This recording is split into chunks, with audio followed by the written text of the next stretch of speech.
Today we're going to be reviewing the Hyundai Kona.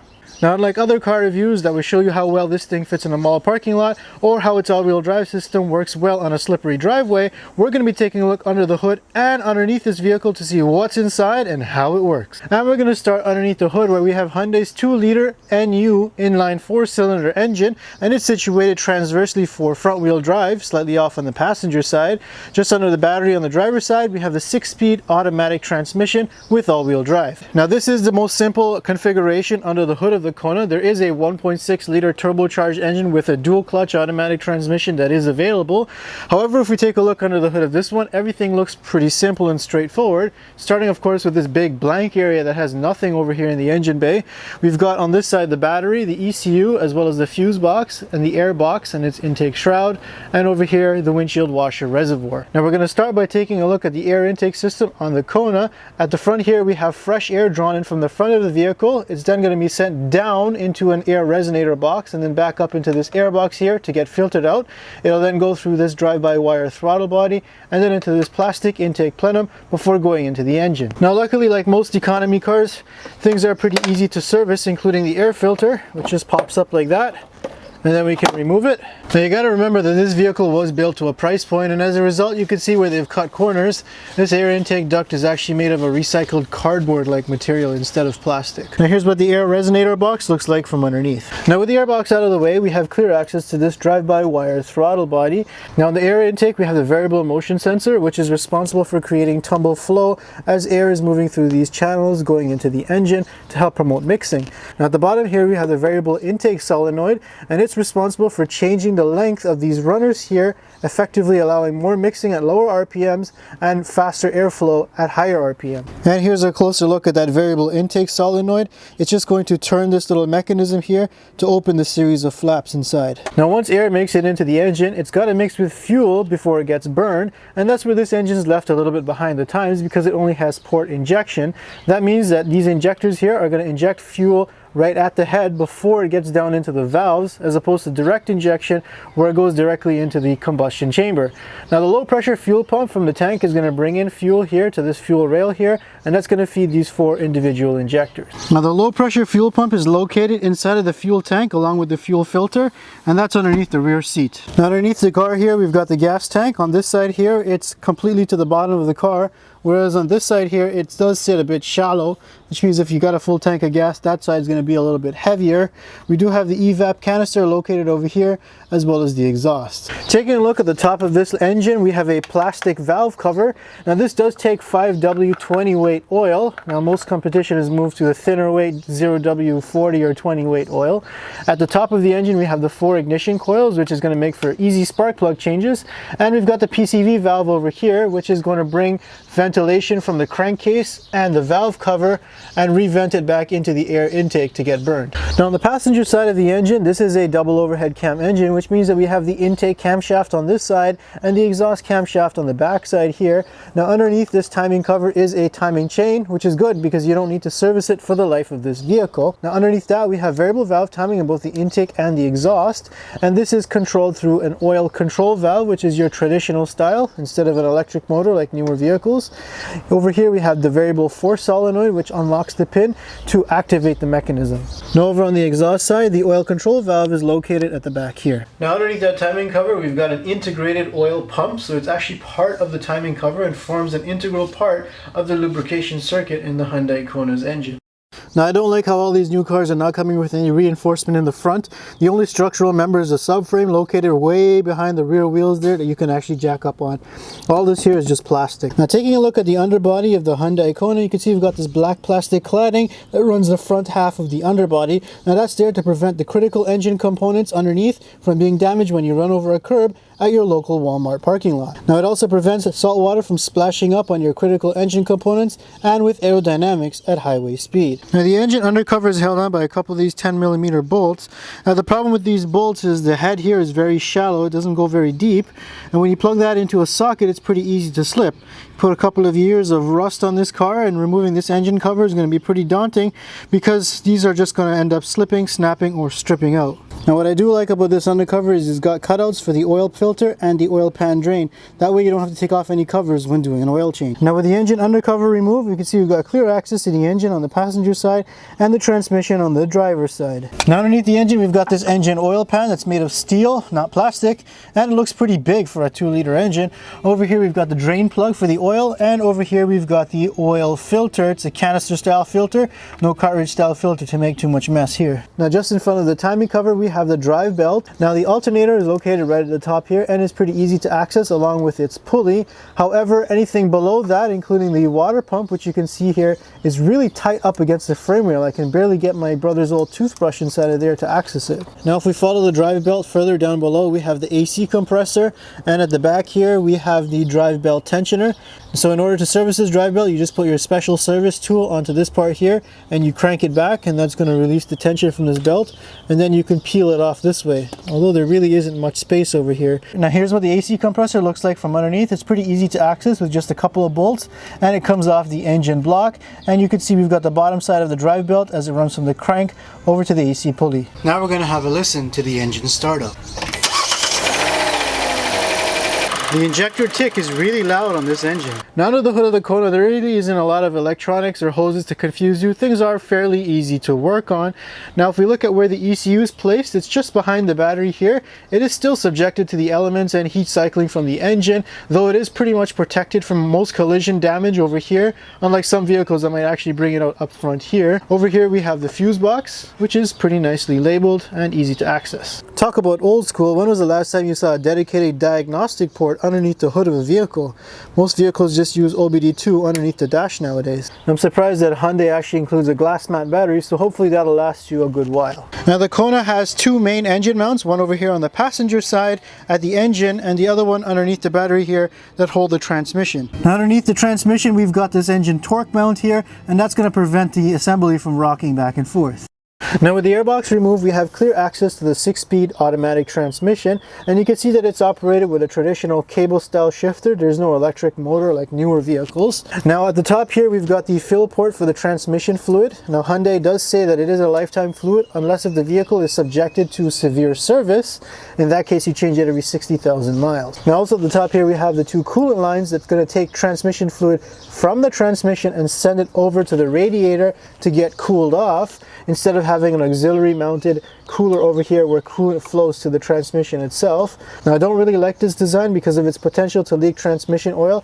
I'd rather have the coolant leak than transmission fluid leak. Now here you can see where those transmission lines are going to join up to the radiator to get cooled off. Now here we've got a look at the transmission from down below. Over here we have the drain plug for the fluid, and here we've got the check plug, so you basically pull this out when it's at the right temperature and any excess will drip out.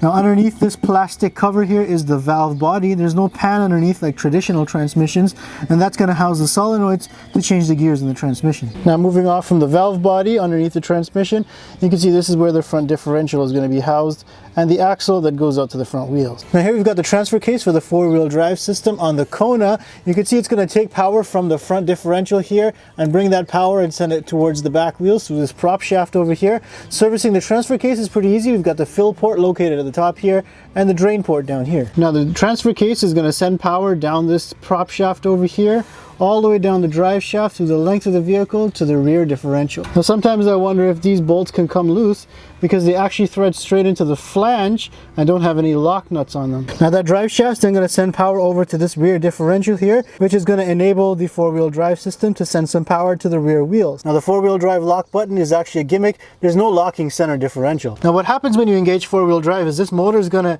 generate hydraulic pressure, and that's going to activate a clutch inside of here, and that's going to drive the rear wheels from the input shaft here. Now the amount of pressure applied to the clutches are controlled by the ABS traction and stability control system to send how much power to the rear wheels. We have this pressure switch here that's going to tell the computer how much of it is engaged. So instead of locking a center differential, the computer is just going to generate enough pressure to distribute the torque evenly between the front and rear wheel when you hit the button. Now servicing this differential is pretty easy. We got the fill port over here and the drain port over here. Now coming out of the differential, we have this long slender CV axle at the back here. Now it is pretty thin and probably won't be able to handle much more than a couple of inches of snow at your local IKEA parking lot. Just got to be careful when you go over bumps or you jack things up that this motor doesn't get hit, because it's pretty expensive to replace. Now you'd think with this new stack headlight design Hyundai is moving towards, accessing your light bulbs would be pretty difficult, but it's actually not that bad. They've thought about it. Now at the top here we have the LED strip for the DRL, but if we look down further below where the headlight is going to be, we have this access panel here that you have to remove to get to the bulbs. But to get to it even easier, they've made a built-in knockout panel over here that you remove from the wheel well side to access that panel. Now on the passenger side, things are way more difficult for the high beam because of the location of this washer tank. Now from underneath you can see the headlight assembly, and if I go over to the splash guard here, you can see the knockout plate to get to the headlight bulb. Now taking a look at the suspension, you can see where Hyundai's done some cost cutting here. The stamped steel lower control arm does not have any brace underneath here like some other control arms. It's just a thin piece of metal that's stamped into its shape. Now the front subframe is pretty chunky and it is made of stamped steel, but you got to remember this is the only structural member ahead of the vehicle all the way up to the front rebar. Now the front suspension design is the same as the Kia Forte and the Hyundai Elantra that it's based on, just the McPherson strut design that's bolted to a steel steering knuckle. There's no use of aluminum here. Now the back here we've got the stabilizer link that bolts to this sway bar over here that'll go over to the other side. At the bottom here we have a stamped steel lower control arm. Now replacing this control arm is pretty easy because you have easy access to the compliance bolt over here and the ride bushing bolt at the back here. There's nothing really blocking the way. Over here we've also got the inner and outer tie rod end. Now the lower ball joint is luckily a bolt-on style, which means that you don't need a press to replace it. It should be pretty easy to get out. We've also got a bolt-on style bearing here, which means that you just have to unbolt it. No need for a press to change that out when it wears out. Now overall the Kona's front suspension is pretty basic, which is going to make it pretty cheap and easy to repair when it does wear out. However, it's not going to be as capable off-road or as good handling as say a double wishbone design. This suspension is better suited just for speed bumps and nothing more. Now the rear suspension on all-wheel drive Hyundai Konas are an independent multi-link design, which is pretty surprising for this class, although on the front-wheel drive models you do get a cheaper torsion beam design. Now the control arm's got four main links. We've got the front lower control arm, the upper control arm, the rear lower control arm back here. Now this one houses the spring and the shock, and then we've got the control blade up at the front here. Now while the rear knuckles are also made of steel, it still does use a bolt-on style bearing, which means that you don't need a press to change this one out. Taking a look at this design overall, Hyundai's done a pretty good job of integrating a compact multi-link design in a pretty cheap car.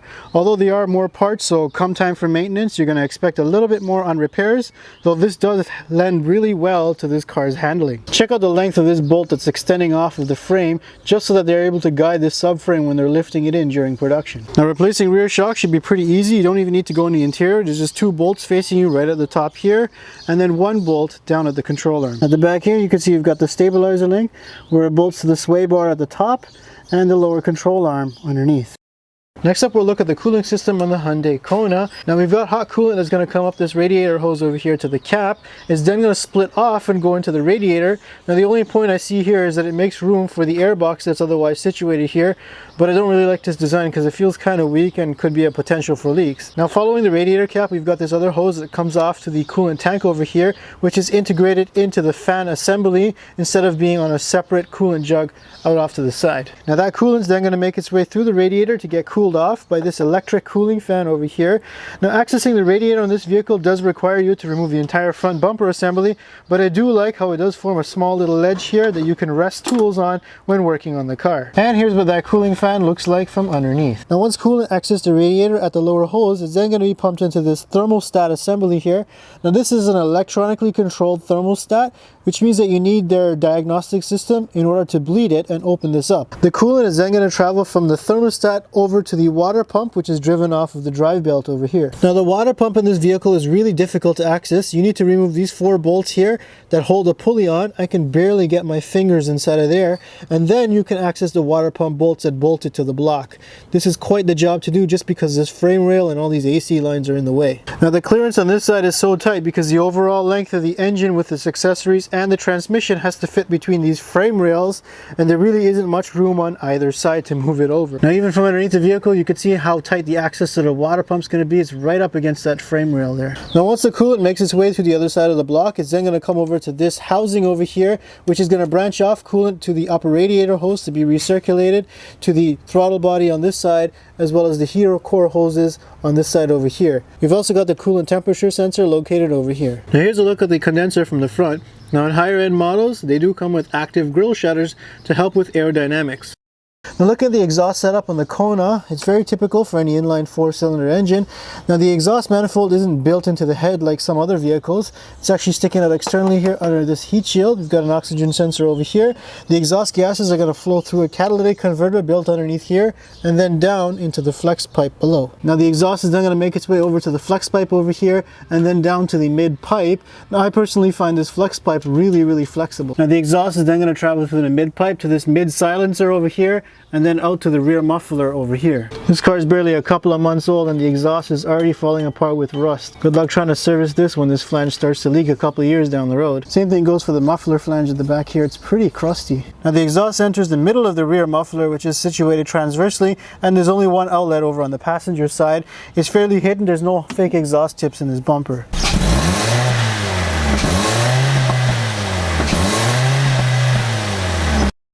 Now the steering system on the Kona is an electrically operated one. Here you can see the steering shaft as it comes down from the column and goes into the rack, which is mounted to the subframe. Now taking a look under the dash, you can see where the steering shaft goes into this giant box here.